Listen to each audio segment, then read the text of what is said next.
नमस्कार, मैं निशा शर्मा, राजनीति 24 से। मध्य प्रदेश में चुनाव के नजदीक आते ही पार्टियों में आरोप प्रत्यारोप का दौर शुरू हो गया है, जिसको लेकर दोनों ही पार्टियां एक दूसरे को घेरने में कोई कोर कसर नहीं छोड़ रही है। सांवेर में हुई जनसभा के बाद कांग्रेस के प्रवक्ता ने गंभीर आरोप लगाए। जी हां, चुनाव का बिगुल बजने के बाद मध्य प्रदेश की 28 सीटों पर कांग्रेस और बीजेपी पूरी तरह से आमने सामने नजर आ रही है।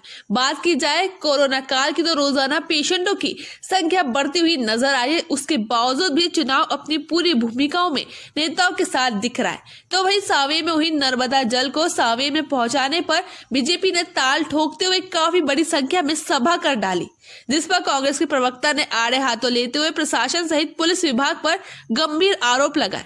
उनका कहना है कि चुनाव आयोग को इस सभा पर संज्ञान लेना चाहिए कि किस तरह से 950 बसें उपलब्ध कराई गई, तो वहीं खाद्य विभाग द्वारा इन बसों में पेट्रोल डीजल की पूर्ति भी कराई गई। यदि इन सब सभाओं के बाद कोरोना में एक बड़ा विस्फोट होता है तो उसकी जिम्मेदारी बीजेपी पार्टी सहित प्रशासन पर फूटना चाहिए। आने वाले दिनों में इस तरह की सभाएं मध्य प्रदेश की 28 सीटों पर आने वाले दिनों में किस तरह से सभाएं मध्य प्रदेश की चुनाव की सीटों पर आम हो जाएगी, तो वहीं दोनों ही पार्टियां आरोप प्रत्यारोप का दौर भी तेजी से शुरू हो गया। लेकिन आम जनता के कोरोना वायरस के दौर में भी इन सभाओं तक किस तरह से लाई जाएगी, यह देखने वाला विषय होगा।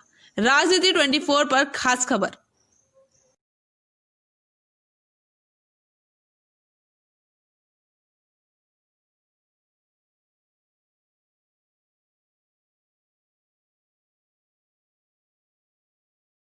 चुनावों को देखते हुए मुख्यमंत्री शिवराज सिंह चौहान और ज्योतिरादित्य सिंधिया ने सांवेर में जो आज कार्यक्रम रखा है नर्मदा जल को सांवेर तक पहुंचाने का, यह कार्यक्रम पूरी तरह से फर्जी है, क्योंकि खुद यही तुलसी सिलावट कमलनाथ सरकार में मंत्री थे, तब वो तत्कालीन मंत्री हनी बघेल को बुलाकर सांवेर के पाल कांकरिया में इस परियोजना का उद्घाटन पहले ही कर चुके हैं। तो ये दोबारा से उद्घाटन का क्या मतलब है, जनता ये जानना चाहती है। और आज जिस तरीके से 950 के लगभग बसों का अधिग्रहण करके खाद्य विभाग ने उसमें अपने पैसे से डीजल डलवा है, वो जनता के पैसों की बर्बादी है। और इस पैसे को जो भारतीय जनता पार्टी के प्रत्याशी है उनके खर्चे में जोड़ा जाना चाहिए।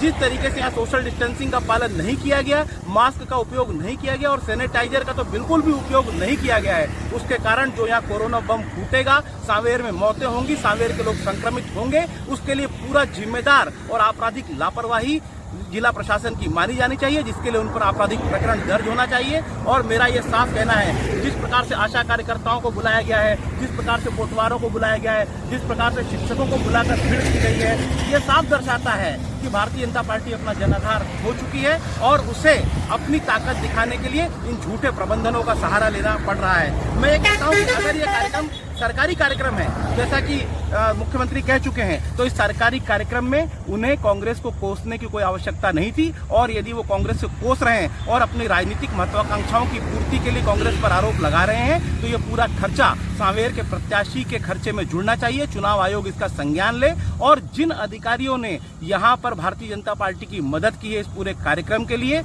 उसे सरकारी तंत्र का दुरुपयोग मानते हुए उनके ऊपर चुनाव आचार संहिता के उल्लंघन का केस लगना चाहिए। मैं ये मानता हूं कि भारतीय जनता पार्टी का सरकारी तंत्र और जनता के पैसों से ये दिखावा पूरी तरह से फर्जी है और जो ये ताकत उनके द्वारा झूठी दिखाई जा रही है, इससे सांवेर के मतदाताओं का कोई लेना देना नहीं है। ये भीड़ आयातित है जो आसपास के क्षेत्रों से जबरदस्ती और पैसे दे